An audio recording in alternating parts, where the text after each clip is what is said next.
Are you ready?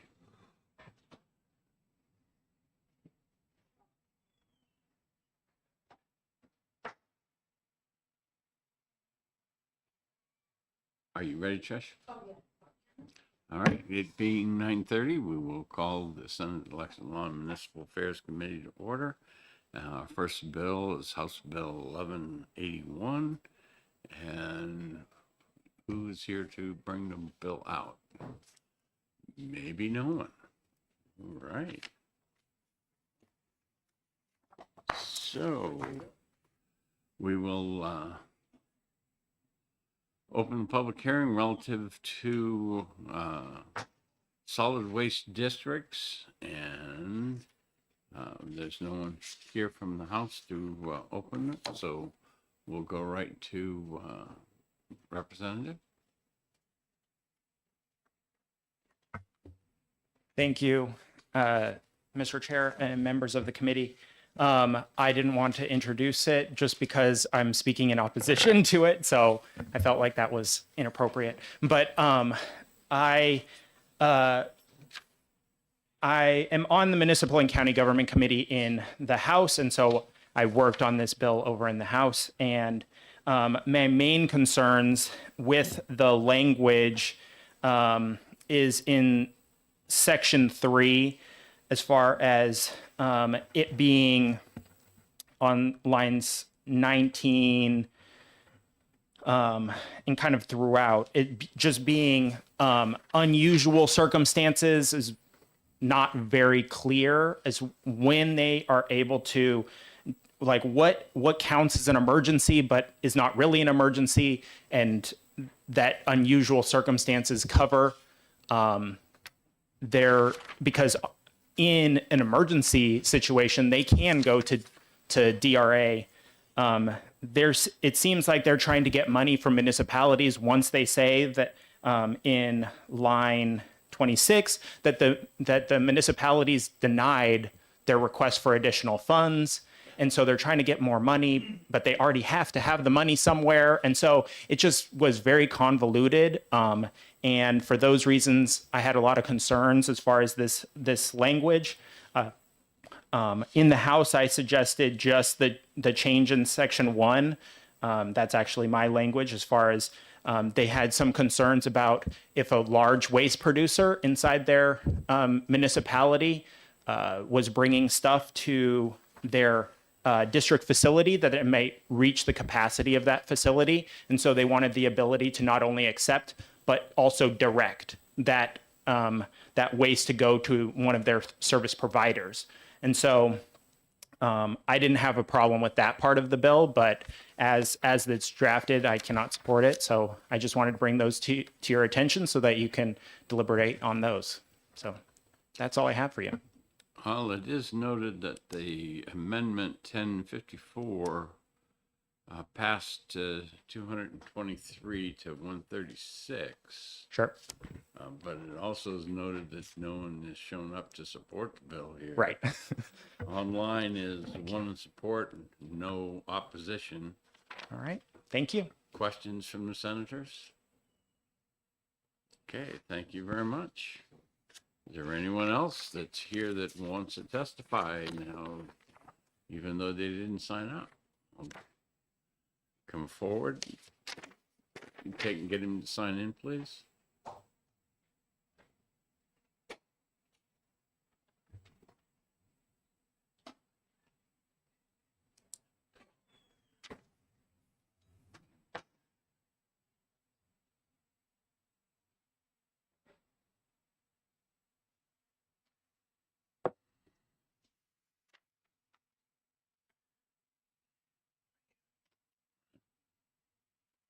And you are.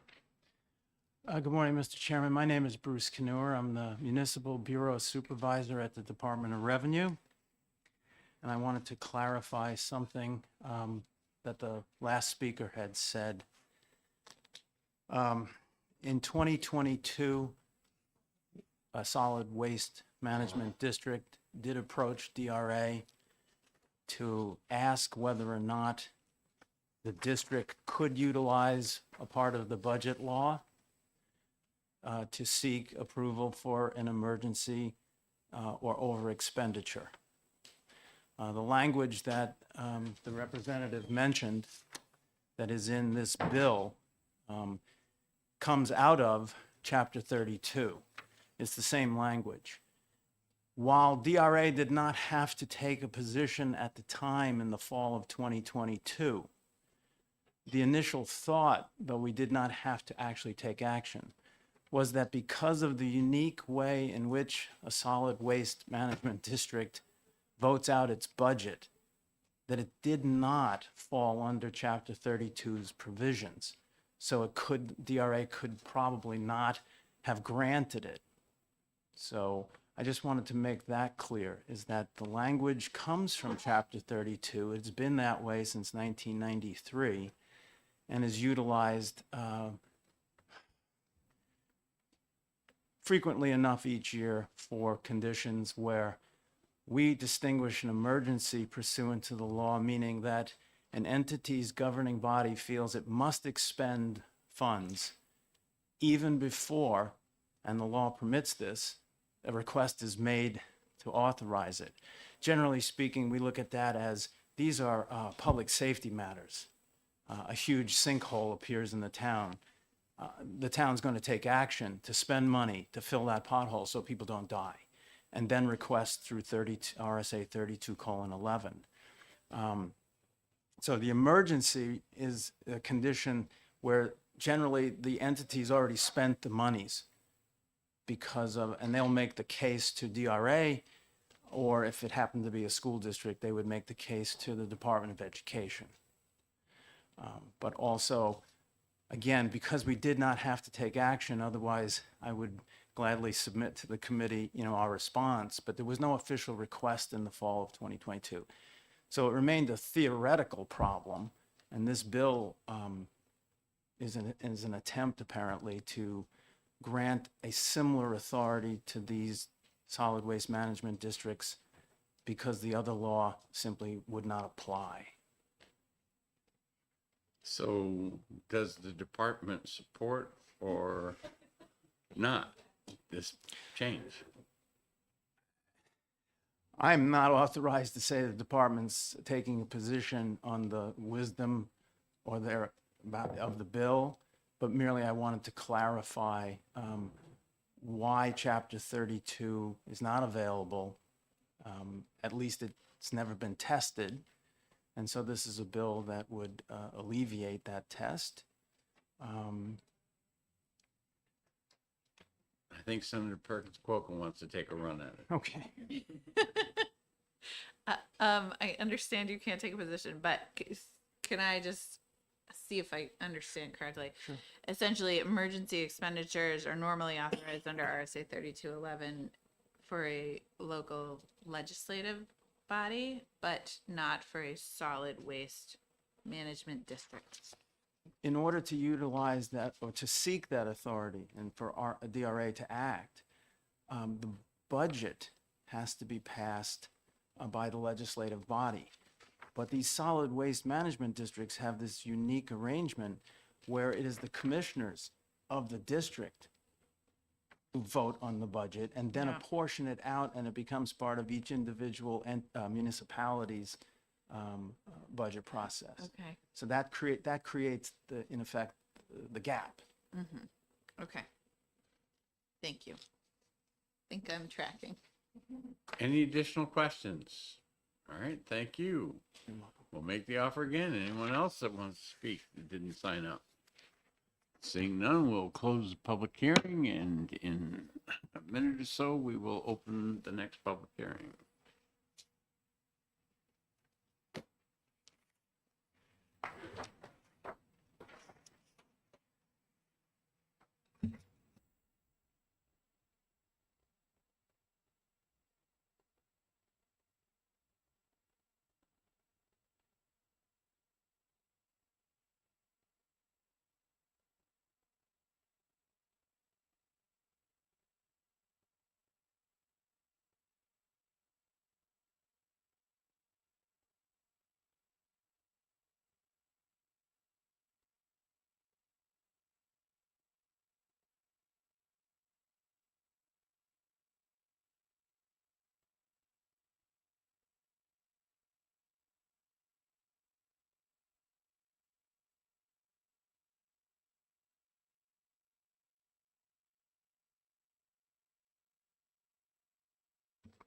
Okay, it being the appointed time, we will open the public hearing on House Bill 1215. Come on forward and introduce the bill and yourself. Good morning, Chairman Gray, members of Senate Election Law and Municipal Affairs. For the record, my name is Representative Joe Alexander. I represent Goffstown. I am here to present HB 1215 on behalf of Representative Wallace, who is still up north for the big event from yesterday. So with that, let me give you a little bit of background. I'll be here a couple times today. This is one of the bills that came and was assigned to the House Special Committee on Housing. This committee was set up by Speaker Packard to deal with, obviously not a silver bullet housing solution, but certainly some small things that we can do on our end to solve the housing crisis as a state. So one of these, Representative Wallace kind of kicked it off with this, the idea of when a subdivision is approved or a plat is approved, it should stay approved for an extended period of time, basically, so a municipality or some government bureaucrat can't go back and deny the approval later in the life of the project. So this bill does two things. So first of all, it extends the exemption for the subdivision approvals, so from 5 years to 10 years, and then it additionally changes the appeals process for local building code appeals. So with that, I'm here to present the bill, but there are other people that can speak to the technicalities of it. Okay. Just before you go,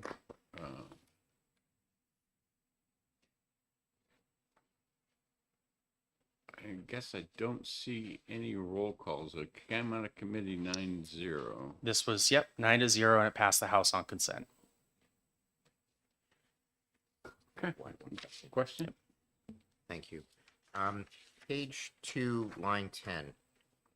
We're backdating the exemption period to have begun on July 1st, 2019. Is there any projects that are sort of in that pipeline that you're aware of that we should know about? I'm not currently aware of those, but that was part of the amended language that we came to. So I'm sure Ben Frost could explain more of it, but I don't think that there's any sort of reason why that date was picked. So Just rare to have a retrospective law like that. right. Thank you. Go ahead. Good constitutional issue. If you believe you're aggrieved by them allowing this and then you apply it retroactively, is there a concern for a constitutional problem? Well, there could be. So I'm open to moving the date if the senators are comfortable doing that. There's also Ben will ask for a small amendment that changes a conflict in the law. He has language to that amendment. I believe Senator Perkins Quokka also has that language. Wonderful.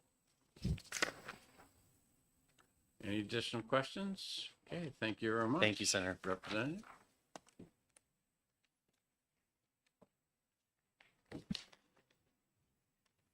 Thank you, Mr.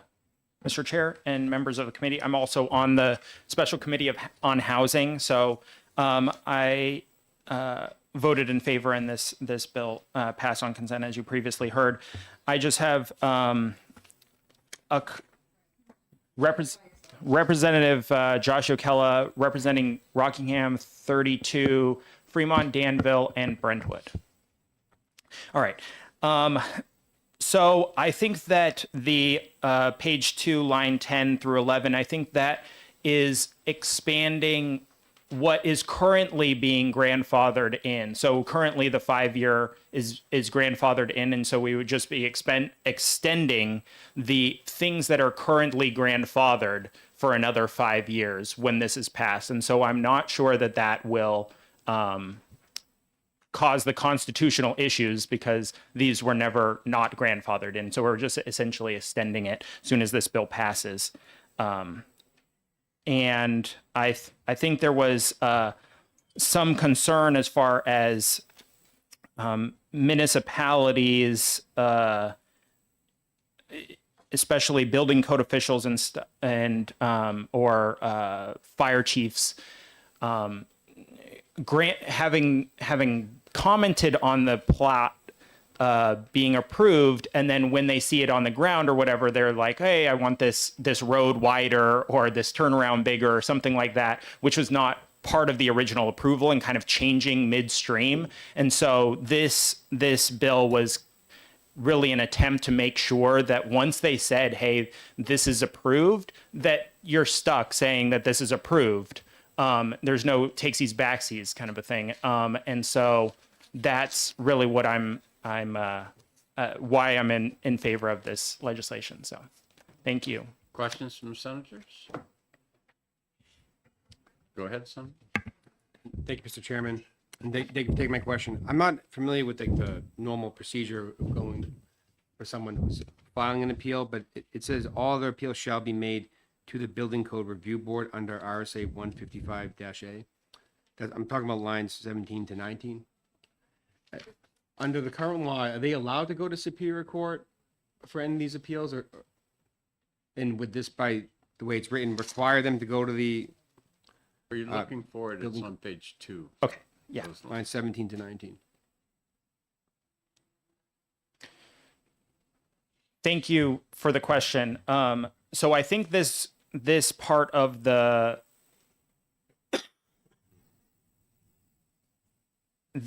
language kind of ties in also with section 3 and making it clear that when you have these state fire codes and building codes and you have an issue with those, that you're going that you have the option to go to the building code review, because the people, the zoning and the planning board people are not really experts on the code. There may be experts on the zoning, right? But if you're trying to appeal like a code that's adopted by the state, they might not be experts about that. But I think that's just trying to clarify where you're going for those types of appeals versus a zoning appeal, right? Or a land use appeal. And so I think it's more of a clarification. Thank you. Thank you. Additional questions? Seeing none, thank you. New Hampshire Builders.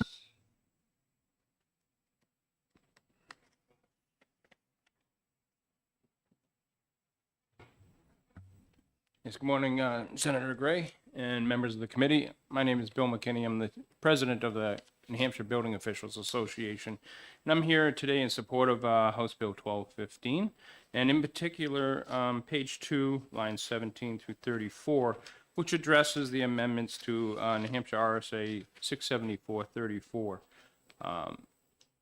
We worked very closely with Representative Wallace, Ben Frost, the Building Code Review Board, and the House Committee to come up with a sensible amendment to address some of the confusion with when appealing building or fire codes at the local level. This amendment helps to clear that up and helps to update a very outdated process of using zoning boards to hear cases of building codes or fire codes. And for that reason, we believe this is a very good amendment to RSA 674-34, and we support it. And with that, I'll take any questions. Senator? Thank you, Mr. Chairman. Same question I asked the last witness, line 17 to 19 on page 2. It says that the appeal shall be brought to the Building Code Review Board. Is under the current law, is that something that could be brought in Superior Court now? And then this would basically require, procedurally, this would just require them to go right to the appeals board as opposed to the court. Correct. The current process, if the appellant feels aggrieved by the community, would be to go to Superior Court. This process now would send them to the Building Code Review Board first for a decision on whether the local community was correct or not. Follow up? And if, for whatever reason, if the person is not satisfied with the decision of the review board, would they then go to Superior Court, or is that to then Supreme Court? As I understand it, I think that's part of the amendment that Ben Frost will have today. It would give you the option, a two-path option, either to go to the court or to the, I believe it's the housing. Ben will be up to Yeah, testify, so there's another committee that they could go to that would help settle the issue. Thank you. Additional questions? Seeing none, thank you very much. Alyssa? Thank you. Don't need, oh, I didn't even look over in that column for you. Ben?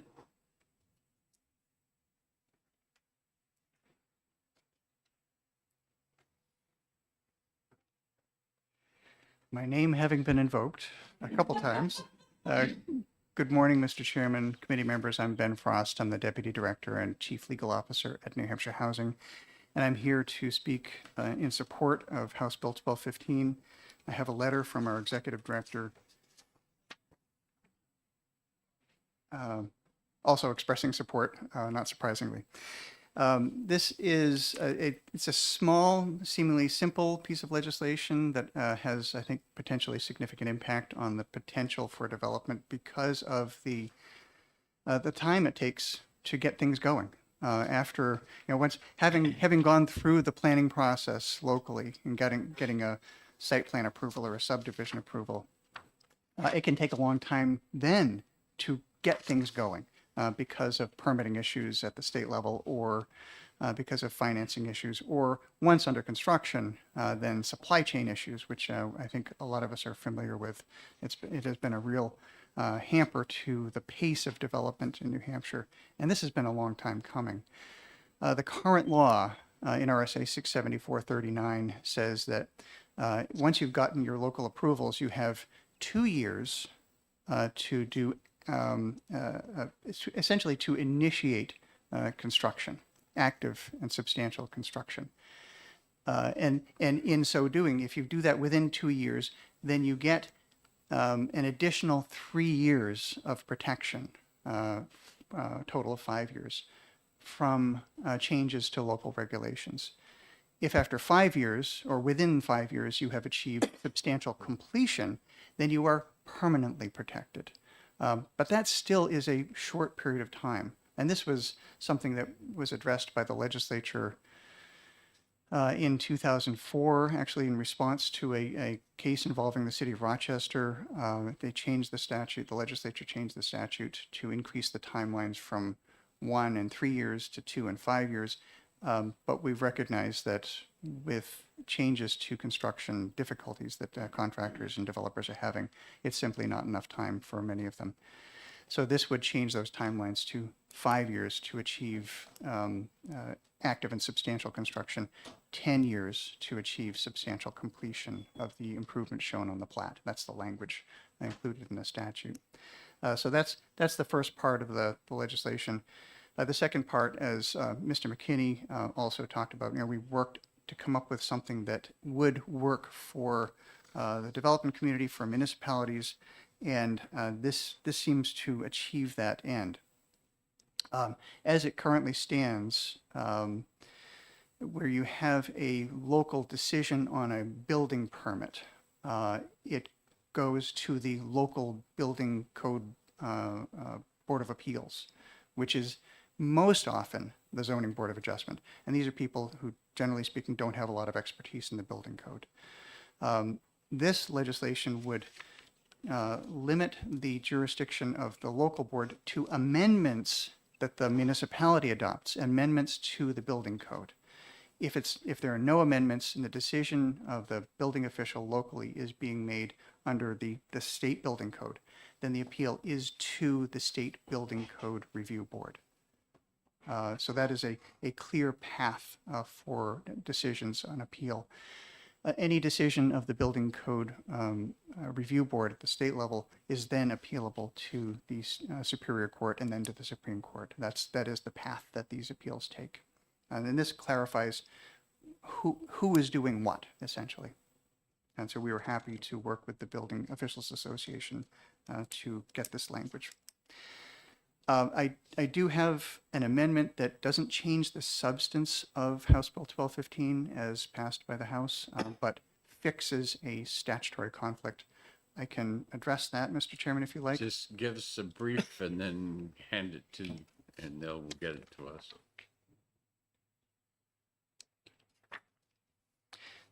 The amendment that is being passed around addresses, as I said, a statutory conflict that has existed since the Housing Appeals Board legislation was adopted in 2019. We knew this conflict existed, but we were unable to fix it at that time because of the process that was involved in the adoption of that legislation. And this, honestly, is the first opportunity we've had to fix this. The issue right now is that where you have a decision of the fire marshal or the decision of the local boards on building issues, the Housing Appeals Board jurisdiction suggests that you can go straight to the Housing Appeals Board. But the building code appeals say it should go to the Building Code Review Board, the State Building Code Review Board. And then things would go to Superior Court after the Building Code Review Board. But the Housing Appeals Board is supposed to be the alternative to Superior Court. So you see that there's this competition between the Housing Appeals Board and the Building Code Review Board that seems really inappropriate. And we think that it would be better to have all of these things first going to the State Building Code Review Board. And then, if someone wants to litigate further, they can choose Superior Court or the Housing Appeals Board, and then on to the Supreme Court if they want to. This it clears up the statutory conflict and gives a clear path for anyone to follow. The only problem I see with this is that the original bill doesn't amend RSA 679:5. Correct. So I guess what I'm going to do is, without objection from the committee, I'm going to have Trish, you schedule a public hearing for the amendment and have it drafted before that. That will resolve any questions on germaneness. Thank you, Mr. Chairman. Questions from committee members? Senator? Thank you, Mr. Chairman. Do you have a sense of how often the housing board is overturning local decisions? Senator, the Housing Appeals Board has made, I checked in recently, but something on the order of 75 decisions over the last few years since it opened its doors. I have reviewed most of those decisions and found them to be pretty balanced. That is, and I don't want to say 50%, but it is generally giving deference, appropriate deference to local decisions. That is that is the legal test that Superior Court uses, and the Housing Appeals Board uses the same test. So there is deference given. So I'd say maybe 50-50, I don't know. But I haven't done a comparison with Superior Court to see what they're doing. Thank you. Follow-up question. Follow up? Thank you. I want to play devil's advocate for a second. I mean, I'm very in favor of sort of giving developers all the leeway that they need to get the job done. If a developer is granted approval for a project and they get the foundations in the ground, they have 10 years to finish. Could that not actually delay some projects because they have that much more time to work with? So, Just Senator, before you answer that, I do have a prime hearing that I have at 10, so I'm going to leave the vice chair in charge. The online was 1 in support, 2 opposed, and I'll be back as soon as I can. Continue, please. thank you, Mr. Chairman. Senator, I want to clarify one thing. The statute that we're talking about, RSA 674-39, is not a duration of how long an approval is good. It is, so once a planning board makes an approval for a subdivision or a site plan, unless it itself attaches some sort of time limit, which is for site plans is not terribly unusual. For subdivisions would be not only unusual but probably illegal. So these things exist. These approvals exist, and they're on the books essentially forever. What the statute does is provides protection against changes to local regulations. So it is a vesting statute. So currently, you have 5 years to achieve substantial completion of the improvements shown on the plat, whether it's a subdivision or a site plan. And if you've done substantial completion, then you are permanently protected against any future changes to the regulations. Whether changes to regulations would apply anyway is, well, a subject that is the basis of a rich body of litigation. So there's a lot of lawsuits around this. This simply gives protection to those approvals from those changes to local regulations for House Bill 1215 would say 10 years. Thank you. Further questions? Senator Adams. When you say that rich body of litigation, are you referring to the issue regarding what's known as a taking? Well, yes, Senator. Takings are often alleged in these kinds of situations where you have an approval given and a developer makes investments. These are, in the language of the U.S. Supreme Court, these are called investment-backed expectations. So you've made investments in something, and a municipality changes the regulations and says, and now you've got to comply with these new regulations, which affects the approval. And the owner or the developer says, I've put all this money into this project based on the original regulations and that on which the approval was based. And I have to be allowed to continue. Otherwise, it would result in a taking. Yes. Thank you. Any further questions? See none. Thank you Thank very you. much. I believe that's everyone signed up to speak. Is there anyone else who would like to speak on this bill? Seeing none, we'll close the hearing. Begin the next in a second.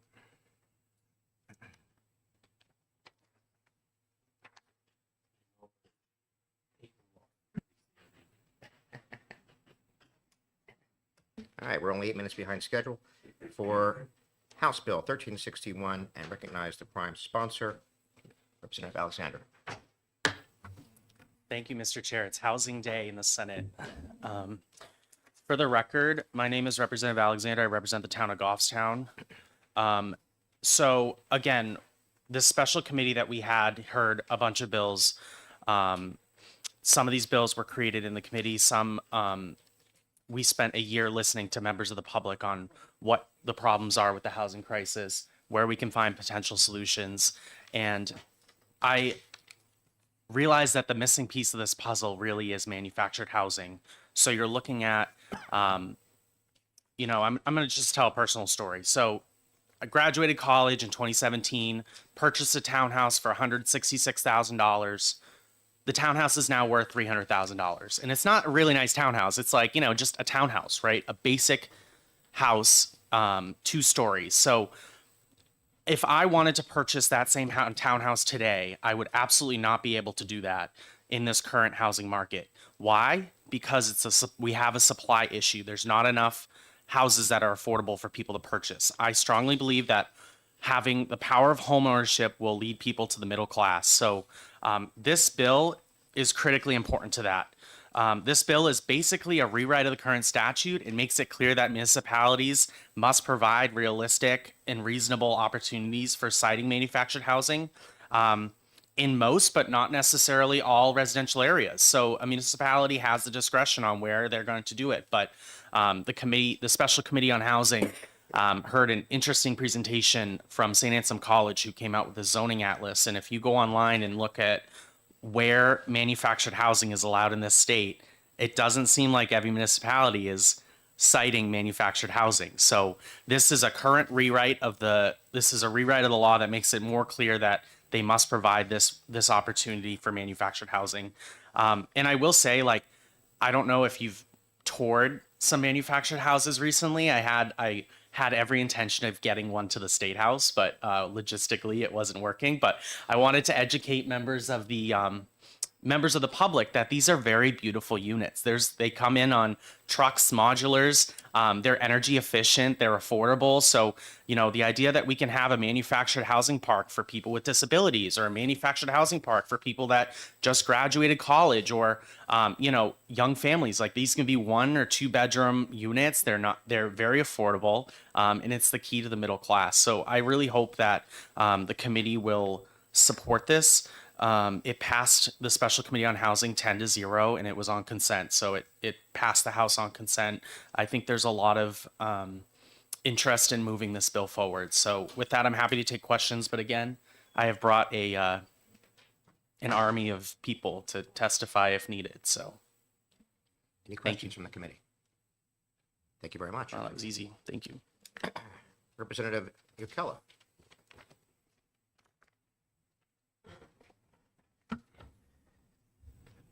Thank you, Mr. Chair and members of the committee. For the record, my name is Representative Josh Okella, representing Fremont, Danville, and Brentwood, District 32.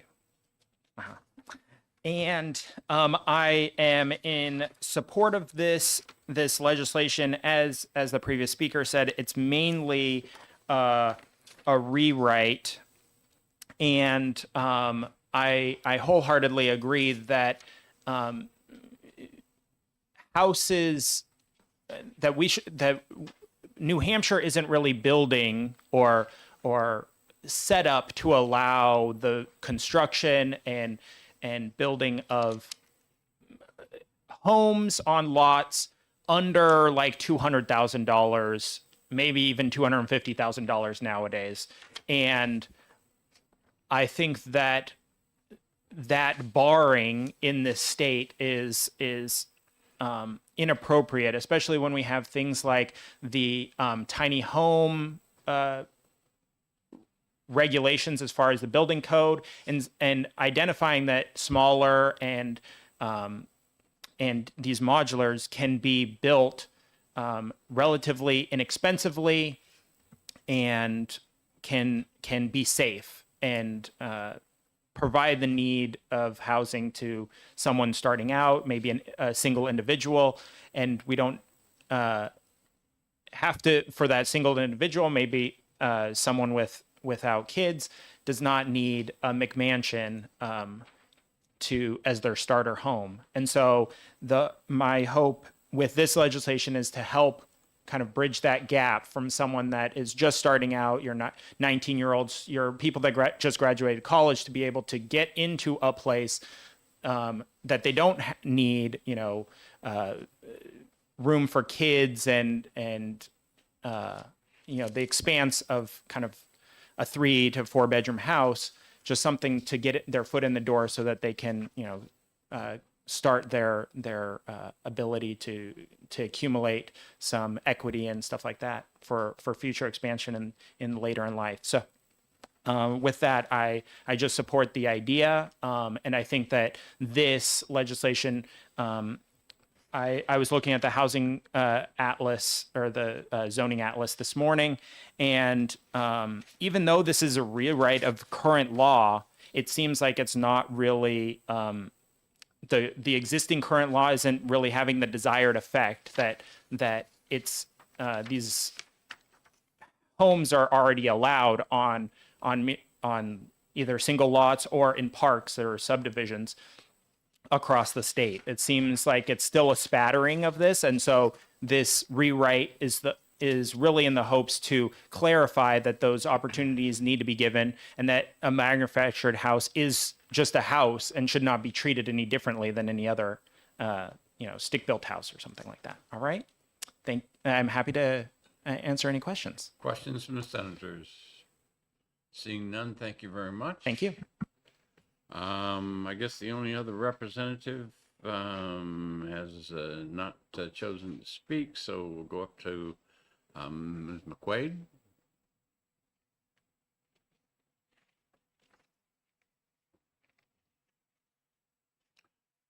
Hand him.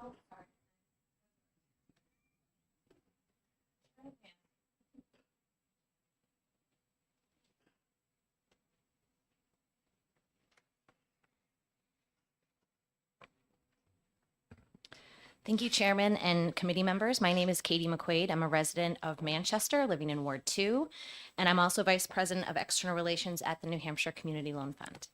I'm here today to urge support for House Bill 1361 because we believe it will create more opportunities for New Hampshire families to achieve the American dream of homeownership. When my New Hampshire Community when my New Hampshire Community Loan Fund colleagues presented to the Special Committee on Housing last June, we talked about how New Hampshire residents can now own their own home at a lower monthly cost than renting an apartment of a similar size. The New Hampshire Community Loan Fund is one of few lenders that will offer a fair fixed rate 30-year mortgage for manufactured homes. And as you can imagine, demand is skyrocketing. During our last fiscal year, we pre-qualified more than 700 households for manufactured home mortgages. But like other forms of housing in New Hampshire, there's not enough supply to meet demand. And we were only able to find and finance about 100 homes last year. House Bill 1361 is a clarification of existing law that could create more of these affordable home ownership opportunities through the development and expansion of manufactured home parks. Manufactured homes are the perfect option for both first-time home buyers and those ready to downsize. And adding to their supply will open up the supply of traditional stick-built single-family homes as well. There are currently about 400 manufactured home parks around New Hampshire, and the smallest community has 4 homes, and the largest in Exeter has about 397. But the average community contains about 50 to 55 homes. Residents of these parks may have lower incomes, but they are important members of our community and vital to our economy. Cities and towns across the state would have a hard time functioning without the essential workers who call these parks home. And modern manufactured home parks and modern manufactured home communities are no longer the trailer parks that we may have called them in the past. These are factory-built homes on par with site-built homes in terms of durability and safety. They adhere to rigorous safety standards that cover structural integrity and resistance to fire and natural disasters. And new manufactured homes boast appealing designs, energy-efficient features, and customizable options like granite countertops, cathedral ceilings. They're very nice. And they're not just affordable, safe, and dignified housing. They are one of the few affordable solutions that provide an accessible path to homeownership and generational wealth building for low and moderate income families. And we should encourage their acceptance and appreciation and create more opportunities for their placement around the state. We at the New Hampshire Community Loan Fund are happy to work with any members of the committee that may have any questions or would like to learn more about manufactured housing. And we ask the committee to please vote to pass on House Bill 1361. Questions from the senators? Senator, go ahead. Thank you, Mr. Chair. And thank you for taking my question. I understand, so there's manufactured home communities, and then there's a single manufactured home that can just be put on a residential lot. Yes. What is this addressing more of? I believe it's just it's clarifying both, and thank you for your question. I'm sorry. I would love to leave the more technical questions for Ben Frost as he helped us write the bill. So we want to encourage the placement of more manufactured homes, whether it be on individual lots or in parks, and just creating more opportunity in general. Thank you. Additional, Senator, go ahead. Thank you, Chairman. Thank you for being here, Katie. So what you're saying is essentially, and I'll leave the more technical questions to he who shall be named, apparently. But what we're trying to emphasize here is that our economy needs workers from every income bracket, and so we need to have zoning that allows for every type of housing. And so this is one method to allow for an additional type of housing that's more affordable. Yes, thank you for your, is there a question? That was the question. Thank you. That was a do you agree? Yeah. Yes, I do agree. Would you believe? Um, Senator Abbott has a question. Thank you, Mr. Chair. This is somewhat speculation, but from the point of purchase, how long, let's just say you have a vacant lot, how long would it take on average for that mobile or manufactured home to be delivered? Thank you for your question. It varies depending on the manufacturer. I know that we just had a story about an individual. I think it took a few months, but they can be, quickly placed. And, again, depending on the manufacturer. Thank you. Additional questions? Seeing none, thank you very much. Alyssa. Thank you.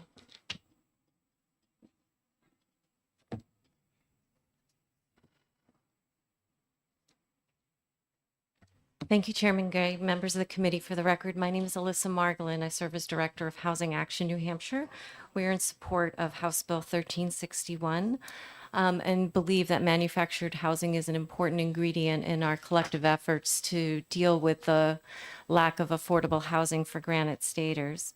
One thing for the committee to keep in mind is this bill is really written as a clarification. And Ben Frost has developed a side-by-side, so you could look at the current 674:32 and the existing statute and what HB 1361 is proposing.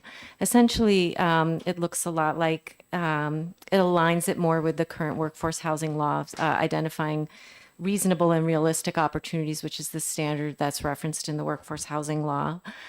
We actually at Housing Action New Hampshire would like in the future to build more robust opportunities for the development of manufactured housing, as has been mentioned, the modernization, the green energy efficiencies, and have seen other states work closely with nonprofits to develop this as a real option. However, we think this is a really solid first step, is to clarify our current statutes so it's so folks understand how we can start to work on this solution.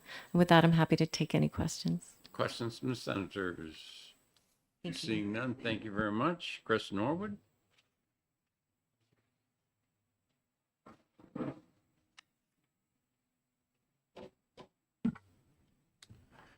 Thank you, Chairman Gray, members of the committee. My name is Chris Norwood, and I am the 2024 chair of the New Hampshire Association of Realtors Public Policy Committee. Everything has been mentioned before, so I will just say ditto to those who spoke before me, but the realtors urge your ought to pass. I think the only thing contextually that I would like to provide is just where we stand today in our housing market.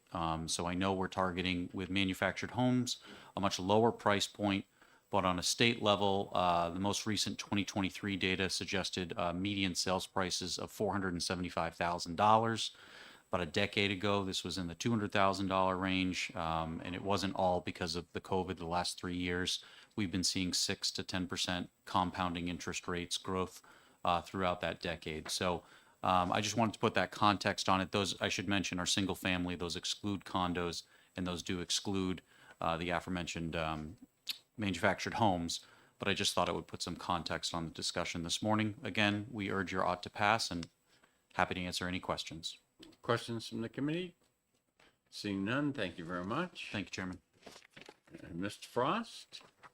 In keeping with the presidential thing, I felt the urge to say your name has been invoked. You get 2 minutes, but I will endeavor to take only 2 minutes, Mr. Chairman. Thank you. never pay a lawyer by the word. Never. You're right. Good morning, Mr. Chairman, committee members. Ben Frost, Deputy Executive Director and Chief Legal Officer at New Hampshire Housing. I'm here in support of House Bill 1361.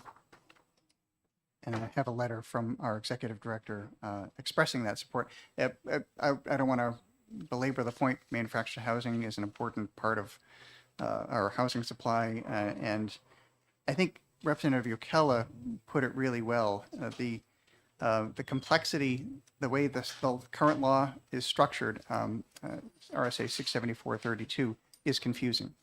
And as a result, there are municipalities that are not, they think they may be complying with the law, because it's structurally confusing. They are not actually complying with the law. I have to confess that I've been, reading these statutes for decades, and I was confused by this statute, and I thought, well, this is an opportunity to fix that. So I have also a side-by-side of RSA 674:32, the existing statute, and House Bill 1361 as amended by the House. And going through this, what you'll see is that sections A through D make no substantive change to the law. It simply restructures it to capture the existing statutory obligation, and that is that municipalities must, and this has been in the book since 1981, must allow manufactured housing either on individual lots or in manufactured housing parks or subdivisions. And that's the obligation. But the way it's worded, it's not really clear what applies to what. But I worked on this with, among others, Cordell Johnston, formerly of the Municipal Association, to come up with something that made sense and that captures what the current legal obligation is. And this does that. What is the new language is in E, and that is on page 1 of the bill, starting on page 1, line 29, then going to page 2. And that is that existing manufactured housing parks should be given the opportunity to reasonably expand. That was probably more than 2 minutes, but I'd be happy to take questions. Questions from the senators? Senator Adams. Thank you, Mr. Chair. I understand this is a clarification of existing law, but so I'm wondering how much of a real impact is this going to make? And if there's any changes we can make to perhaps make an impact? Oh, Senator, that's a great question. I think that this will have an impact because in clarifying the existing law, it will compel municipalities to be more thoughtful and accurate in their approaches to what their obligation is under the law. I think subparagraph E can have substantive impact in allowing for the expansion of existing parks. And so those are parks that are already in place. They may have been there for decades, but recognizing that they will nonetheless have the obligation to meet life safety codes and building codes. And there's a specific NFPA code for manufactured housing parks that they would have to comply with. As long as they do that, then they should have the opportunity to expand. And that's where the opportunity is. If the committee wanted to do something bigger, then we'd certainly be happy to work with the committee on an amendment to do that. Follow up? Thank you, Mr. Chair. Well, I'm asking if we did something bigger, what would a recommendation be? Since this is outside my area of expertise. Well, I think there's an opportunity to require municipalities to allow manufactured housing parks, period, or to require them to limit lot sizes. I mean, it's the same sorts of considerations that the legislature is considering this year and other legislation that isn't necessarily limited to manufactured housing. But there's, it's a boundless opportunity to give greater opportunity for development. Again, I'd be happy to work on amendments. Thank you. Additional questions from the senators? Seeing none, thank you very much. Online, we had 6 signing in support, 10 signed in opposition. Did you want to testify? I was going to ask the question after I got done reading that, but. I jumped the gun, sorry. All right. I was just too anxious to get up here. My name is Karen Susi. I represent the New Hampshire Manufactured Housing Association. We do support this legislation. It is a rewrite. It is a clarification. We're also hopeful that it can be used as an educational tool at the local level. From a practical matter, we've had a community in the southern part of the state purchase, a park owner purchased an abutting property and the planning board in order to expand the park. And unfortunately, the planning board straight up just denied because they don't want more of that type of housing. They believe there's some increase or drain on the school system, that they all have 5 kids, and unfortunately there's a stigma related to it. It's terrible. Another practical matter, there was another park in the Merrimack County region. They wanted to expand their community. The town said, sure, but your lots are going to be a 2-acre minimum inside the park. Well, that's how they get around it, unfortunately. So we're hoping maybe this makes it a little more robust. Maybe the reasonable works. Would I like it a little bit tougher? Sure, but I don't know how to make it any tougher without, the municipalities being opposed to it and not moving it forward. Thank you very much for your time. I appreciate that. Okay, just clarification. So if I'm on a single family lot and I need a well and a septic system, I'm still probably at least 40,000 square feet for that lot because I have to meet those requirements. And if I'm in a development and I'm designing septic system, I'm probably still at about, a quarter acre or so for 4, even if I don't invoke any other local requirements for lot sizes, right? Correct. Okay, thank you very much. Any other questions? All right, and we already said that there was 6 in support and 10 opposed online. Additional comments on?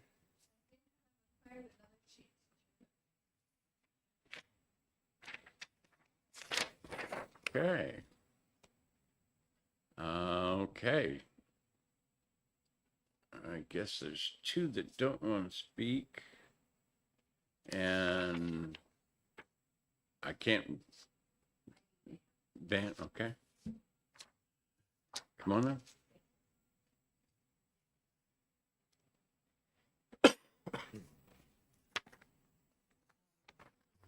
My name is Ivy Van. I'm a land use planner in the state of New Hampshire. And in the past year, I've been doing a lot of work in many small towns, helping them look at their zoning code to see how they can address housing choice and creating more housing opportunity. And I would just like to speak in favor of this bill because, as was just mentioned, many towns are circumventing this, at least the spirit of the law, if not absolutely the letter of the law, by requiring 2 acres for a new manufactured housing subdivision, or requiring that the existing manufactured housing parks cannot be expanded. So while in theory, we already provide that in at least 51% of all residentially zoned areas that manufactured housing shall be allowed, the practical reality is that is not happening. And I think that since we all know that manufactured housing is one of the ways that we can provide more good housing at a reasonable price, we should certainly support making this more possible. Thank you. Questions from Senator Evans? Thank you, Mr. Chair. I know with some lots, there's issues with the land where you can't always build a foundation or really put something. You're really restricted what you can build. From a manufactured home, what challenges do they have, or is it can Well, they the perhaps thing- go on lots where maybe a single family couldn't? That's entirely possible. But the real issue about manufactured housing is that manufactured housing is manufactured to HUD standards. So, and it comes in as a finished article, as opposed to pre-site built, which might come in as SIP panels or pieces that you assemble on site or boxes that you put together. So the thing about manufactured housing is it comes in and it's finished. So yes, it is easier to site. Whether it could be sited any place where a regular single family house could not be sited, probably not. But it certainly does make it easier. Senator Murphy? Thank you. If somebody comes in, a developer comes in with a plan for a planned unit development, is there any allowance ever given for smaller lot sizes in exchange for a common septic? In theory, yes. It depends on the place in practice. The idea about open space residential development or planned unit development is that you use less land for the housing units and the rest remains in perpetuity in conservation. And depending on how your code is written, there can be incentives or whatever you want to call it for having common septic or a common well. Wells are a little trickier. Septic is easy. Wells, once you get above, I think it's 19. I think once you get to 20, then you're a community water system and the rules are much harder. So septic is more usually done that way. So yes, the answer is yes, you can get more density sometimes for doing that. Additional questions from senators? Seeing none, thank you very much. Is there anyone else? All right. We'll close the public hearing and we'll open the next public hearing as soon as everyone is ready.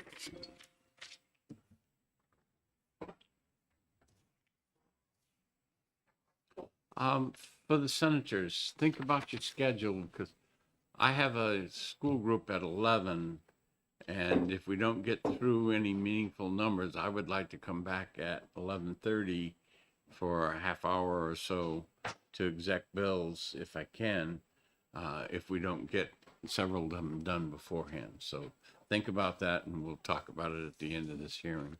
Are you ready? All right. And with that, we will open the hearing on House Bill 399 and ask you to introduce yourself and the I bill. think it's $13.99. 1399. Thank you so much, Chair Gray, and members of the committee. My name is Representative Rebecca McWilliams. I represent South and a little bit of West Concord. You're currently sitting in one of my districts. It's a pleasure to host you. I'm here to present House Bill 1399, which has a long and storied history, and there's been a lot of negotiation already to get us where we are right now through the House with 1399. So I just want to give you a little bit of background on this bill so you understand how we are and how we got here. The intent with House Bill 1399 is to increase the amount of missing middle housing that we have in the state. Historically, about 50 years ago, you were allowed to partition or split apart an existing single-family home. If you decided your in-laws were going to move in with you, you could move them downstairs and partition that with a separate door, and then you would live upstairs with the kids. That sort of idea was normal and okay 50 years ago. And then we got a lot stricter, as I'm sure you know, history of zoning in New Hampshire. We created single-family residential zones, and in many towns, we no longer allowed multifamily by right. So there are some homes that are grandfathered, and there are some that have still allow multifamily, but it's very much hit or miss depending on the municipality. So with that, the intent of this bill is to enable and allow more duplexes, which is missing middle. So that could be taking an existing Victorian home that currently is single-family residential zoned and put a firewall to split it into 2 units. That would be allowed through this bill. There are a whole bunch of exemptions that have been negotiated with different stakeholders. The biggest concern was really about septic and well on sites that are not serviced by municipal water or municipal sewer. And so septic and well can be a concern, but it cannot really be used as a sword. So you still need to figure out what the allowable septic and allowable well would be if you currently have a unit as opposed to a vacant slice of land. If you currently have a unit, you're going to need to do an engineering analysis for what will be required for additional septic when you split it into 2 units. This is for an existing house. You may also be putting on an addition. So often it looks like you have a single family and you're putting on a bump out that will be your second, say, townhouse unit side by side. You have to do that analysis to determine what your septic needs to be bumped up to. You can't just slide in and say, oh, I got all my other permits, so everything's fine, and we overload the existing septic. So there was some care and concern on the language related to existing septic. Also, existing water and sewer. Once again, concern because you may have a lot that is existing single family and is serviced by city water and sewer, but now we're talking about increasing the load for both drawing water and adding more sewage. So there's a lot of concern, and it was very carefully crafted to allow, if you needed to, you could get a 10-year stay on this lot needing to connect and having more water or sewer because the municipality is not in a position to increase size of pipes, increase flow, pump more in either direction. But then after the expiration of that term, that delayed must be allowed. So really the idea is that it gives the municipality time to figure it out, but then after 10 years, they need to make it work. Then finally, we determined there needed to be some kind of an escape hatch. If you absolutely positively cannot provide that municipal water and sewer, or if there are other environmental impacts. So for example, if you're on the seacoast and the site is constantly flooded, it wouldn't make sense to put a second unit in a site that's constantly being flooded. And so that would be an environmental concern. This escape hatch clause allows for, if the municipality absolutely positively cannot allow this, they can apply to the state to make a written finding that the housing development will have a specific adverse impact upon public health and safety or the physical environment. There's no feasible method to satisfactorily mitigate this, and so therefore you cannot do your additional multifamily duplex in that site. So all these have kind of been worked out and negotiated, and I want you to understand that there's been a lot of back and forth on this bill to arrive where we are in the format that it's in. But big picture, the goal is to allow more multifamily because we desperately need it, and because we have a lot of existing housing stock that would serve to either have an addition or be partitioned into multifamily that already has services, that already has electric, sewer, water, all the utilities.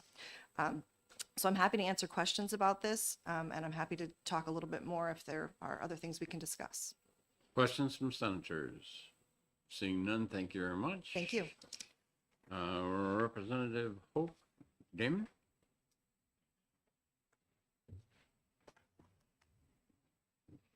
Thank you, Mr. Chair. Good morning, Senators. I'm Representative Hope Damon. I represent Sullivan County District 8, the lovely towns of Ackworth, Langdon, Leominster, Goshen, Washington, Springfield, Sunapee, my hometown of Croydon, and the city of Claremont. We have, as with the rest of the state, very acute need for increased housing. Claremont has become a community where a lot of folks who work at Dartmouth Hitchcock and the tech industries in the Upper Valley seek housing because there is literally no affordable housing in the Upper Valley. I think this bill, and I've talked with the Claremont city planner and city manager and mayor about this, is one way to create more affordable housing for that population of professional people who desperately need housing. I would quote Steve Leach, who is the director of the Dartmouth Cancer Center, who I'm acquainted with. He indicates that their biggest dilemma in recruiting researchers, staff, nursing, custodial, the whole across the spectrum, is finding affordable housing for them. They're literally losing people who want to come work here in New Hampshire, but can't find an affordable place to live. The other two populations that I would just reinforce the value of this bill for, young folks, my own daughters who are in their 30s, both in the last year have been seeking to buy housing in the greater New York metropolitan area, and I, of course, tried to entice them to come back to New Hampshire. It's actually not more affordable to come live here than it is in the suburbs on the outskirts of New York City, which is pretty crazy. So if we want young people to stay and work in New Hampshire, we need to have them have a place to live. And the last population that I would particularly highlight, older people who want to stay in their homes and can't afford to do so as property taxes go up in communities like Sunapee, which I represent. If they were able to have their home become a two-family household and have income from that, they would more likely be able to stay in their home. Thank you very much for your time. I vigorously support this bill. Questions from senators? Senator Evans? Thank you, Mr. Chair, and thank you for taking my question. Of course. I'm looking on lines 25 to 28 of the first page. Are you on, I want to make sure we're on the same version. This is the amended by the House version. Let me just make sure I have. There were no. Sorry. 25. I think it's Amendment 1157H. Okay. And the lines you're asking? From 25 to 28. Mm-hmm. It says a municipality may require a setback of up to 3 feet from the side and rear lot lines. What's the The amended version. On the is amended line version. 29 through, the municipality may require any of the following conditions. Is that the line you're looking at? I'm on lines 25 to 28 of what's the amended version However, passed by no the House. setback shall be required. However, no setbacks? Yes. Okay, go But ahead. if you go towards the end of that sentence on it says a municipality may require a setback of up to 3 feet from the side and rear lot lines. And this may be a question for, I'm just wondering about the application of that. Is that something that, when that would apply and when it wouldn't apply? You are exactly right that I'm going to defer that to Mr. Frost. Sorry. That's, no problem. Additional questions? Seeing none, thank you very much. Thank you. Tim, Jan, whatever. It's, I'm not whether, it's a D and an EB or DEL something. So I'll let you. Okay. Thanks for letting me speak. I'm in opposition to this bill for the main reason that we lose local control. I'm from Northwood, New Hampshire. I love the little town that I live in. We are circled by all of the major cities in New Hampshire, with the exception of Nashua. They're all within 30 minutes of us. So we are really a bedroom community in every way you can think about. In a lot of ways also, we're paying, as I heard at a recent meeting, and I totally agree with, the sins of our fathers, and we're trying to correct some of those. Probably the most embarrassing thing right now going on in Northwood, for me anyway, is how often we have to close Lake Northwood or Harvey Lake for cyanobacteria and effluent. We don't need to talk Okay, about that. so my issue is we're losing self-control. We're doing our master plan. We're almost done with it. And we've done survey after survey of what the town people want. And I feel that that's very important that we listen to them. And this bill and several others in the works do not. It forces us to do certain things. However, in our case, we have multiple housing units manufactured. We have currently being built a 22-unit senior citizen, 62 years older. We have a 55 and older. We have a senior citizen home on Bow Street, et cetera. So my biggest problem here is just the lack of local control, and I think we're doing a very good job addressing that. However, this takes away that local control, and I really have a problem with that, as a lot in my town do. Thank you. Questions from the senators? Seeing none, thank you very Yep. much. Chris Norwood.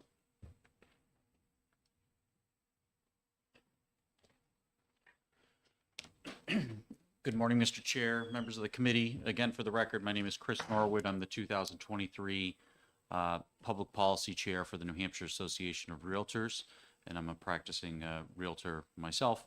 The realtors urge your support of this bill. We feel that this is a private property rights issue that empowers those who know their property best, i.e. the homeowners, their ability to expand within their rights. I think on the opposition side, I certainly understand some of the concerns. However, I feel that the text, specifically in lines 21 on the first page and then going on to the second page, provide for some guardrails that allow for the municipality to to limit where they see fit, but not go overboard in so much that would otherwise diminish the private property rights. So I will conclude the testimony just as I have the seat here. I just wanted to say one statistic I forgot to mention in our last hearing, that manufactured housing is $150,000 for the last 12 months.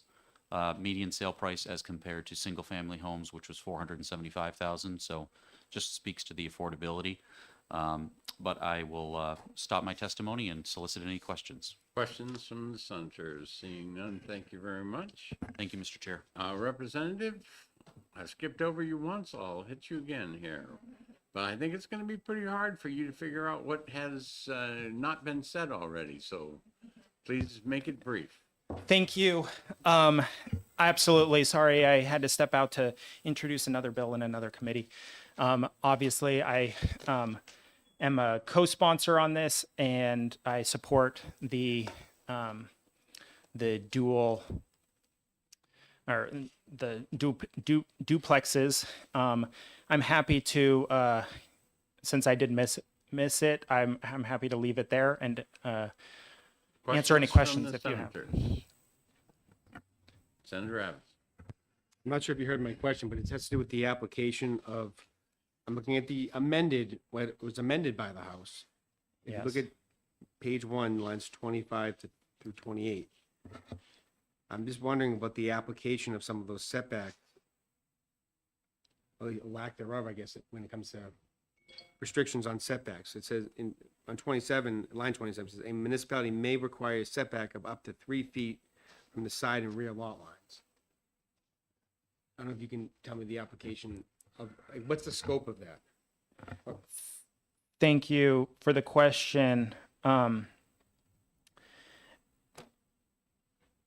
think that, however, knows. We'll go back to I think Ms. McWilliams at the end, but she wants to answer the question. okay.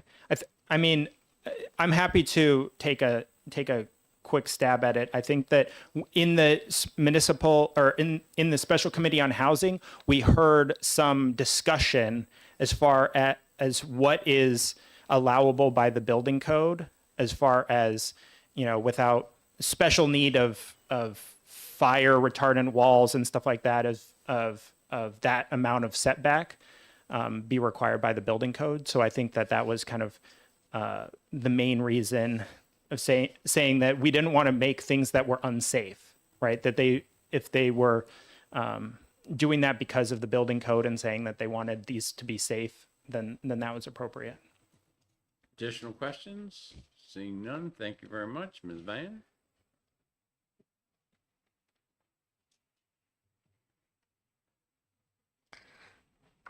Thank you, thank you, senators, for having me speak again. I'm Ivy Van, and I am still an urban planner in New Hampshire, working with a lot of small towns in the state.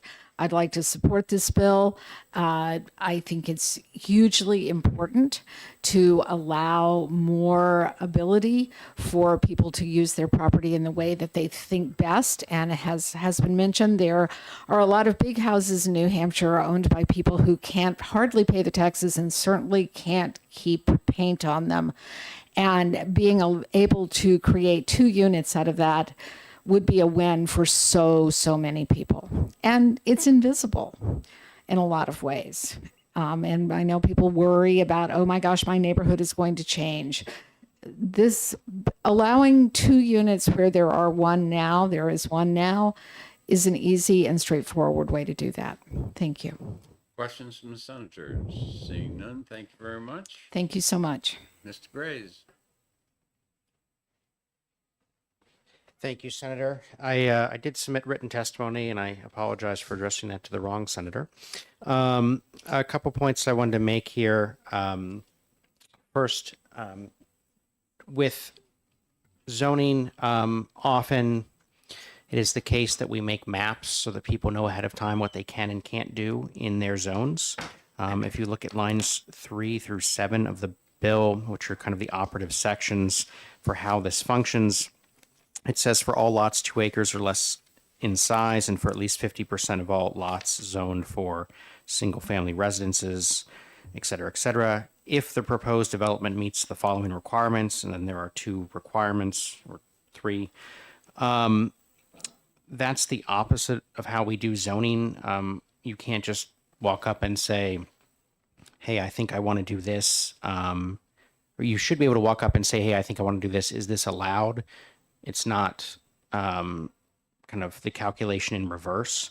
So you end up in a situation based on the formula presented here that you don't know ahead of time what is and what is not allowed. Obviously, the intent here is to expand the applicability of duplexes, but we don't. When we do typical Euclidean zoning, which is kind of the blob zoning that most municipalities use, you look at it and you say, okay, this is the rural residential. Here's what you can build here. That may or may not include duplexes. You don't look at each individual lot and determine whether the proposed development is going to be something that falls within these specific parameters and therefore would be allowed here. That is not how we typically do things. So just on a technical basis, we do object to this legislation, and that's what I have covered in my letter. I also want to emphasize the local control aspect. Zoning is adopted at the local level. It is basically a vision of how everybody in a town thinks that they want their town to look based on how it currently looks. And when people go in and they buy properties based on what they assume the neighborhood's going to be like. And if there's a proposal to change that, they have the opportunity at town meeting, or if it's a town council town or a city that does not do zoning at a town meeting, the opportunity to elect counselors that propose different options. So it's really about that local control, and it's about being able to determine what your own neighborhood looks like. I'm happy to take any questions the Questions from committee the may have. senators? Seeing none, thank you very much. Thank you. Mr. Frost.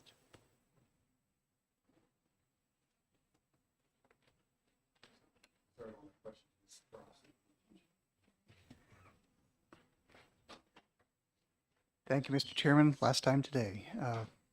I'm Ben Frost. I'm the Deputy Executive Director of New Hampshire Housing and Chief Legal Officer there. And I'm speaking in support of House Bill 1399.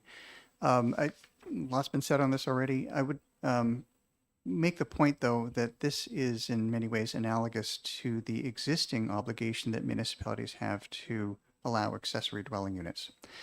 When that law was in the legislative process in 2016, there were a lot of people asking, well, aren't you just requiring us to allow duplexes? And the answer was no, because an accessory dwelling unit is not a duplex. It is distinct and different structurally, but I think it's close enough to say it's kind of like a duplex in some ways, because it's two different housing units on the same parcel of land, connected oftentimes. This would essentially impose the same sort of obligation on municipalities as the existing accessory dwelling unit law already does statewide. So it would not result, I think, in enormous changes at the local level.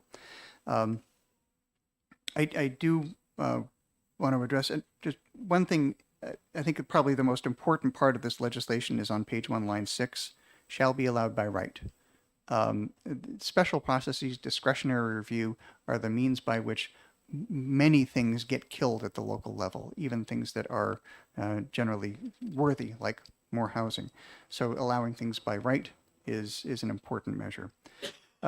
Senator Abbas, I will address your question on lines 25 through 28 on page 1, the question of setbacks. I think that traces back to the language on lines 3 and 4. So these setbacks would be required to be applicable on at least 50% of all lots that are zoned single family. I'll be happy to take any questions. Additional questions? Senator Abbas. So the way I'm reading this, I mean, if you go to lines 3 to 7, it's for all lots 2 acres or less in size. And it's and it's a 50% of the municipality zoned for single family, but it says no setback shall be required for an existing structure, and that's on line 25. So that would just essentially remove whatever setback requirements that local zoning has. And then it also says that you can do that, you can get the same, you can actually put in the second unit or the second structure, provided, you have the same dimensions as the immediate abutter. So I would assume that the immediate abutter would have had to get some type of variance under the zoning that existed previously, but isn't their lot perhaps different than, could be uniquely different in some cases? I think that's potentially true, Senator. I want to go back to the first part of your question, though, and that has to do with the existing structures. And perhaps it's not absolutely necessary, but it is clarifying that where you have an existing structure, this would say you shall be allowed to convert that to a duplex. And because you're not changing the setback structure of that that building because it's already existing. Or if you're rebuilding it on the same footprint, you're not changing the setbacks. This simply is saying that even if it is otherwise non-conforming, you can still convert a single-family home to a duplex. Additional question? I guess the concern I would run into, if someone were able to, let's say, build the structure and they got a variance, so it's essentially an existing non-conforming, but it got that through the proper means. For a single family, you make that now essentially a two-family, you can make it a duplex, whatever you want to do. I mean, wouldn't that somewhat frustrate, I guess, perhaps how they got the variance in the first place? By now having making it basically a multi-family unit? Well, to be clear, 2 is not a multifamily. Under our law, multifamily is 3 or more units per structure. But I take your point. I understand what you're saying, Senator, that it's essentially may result in treating different similarly situated properties differently. And I think that is true. It would. And I think that is the sort of measure that we need to be taking to encourage greater development of housing to meet the state's housing supply shortage. Additional questions? Seeing none, thank you. Thank you. Senator, have you gotten answered that you wanted on that, or do I need to bring up the Representative McQueen? I would like to hear from the representative who introduced the bill, perhaps. Come on up. Thank you so much for another opportunity to discuss this. I think what you're looking for, Senator Abbas, is actually floor area ratio. So usually when we're looking at the zoning requirements for a single family residential, we will allow a certain square footage to take up a certain portion of the total lot area. So floor area ratio, regardless of what your setbacks are, still needs to be met. And this bill is silent on floor area ratio, so that still applies, and that still would be a tool to manage exactly what you're doing for square footage that is built on a lot. Additional questions? Seeing none, thank you very much. Thank you. Anybody that didn't sign up that wants to testify? Seeing none, there was 13 in support and 17 opposed online. I'll close this public hearing, and the committee is in recess until 11:30 at 12 o'clock in Manchester. I have a 12 o'clock, but I can take it from my car. I guess we are adjourned then. Can't. I can put aside all of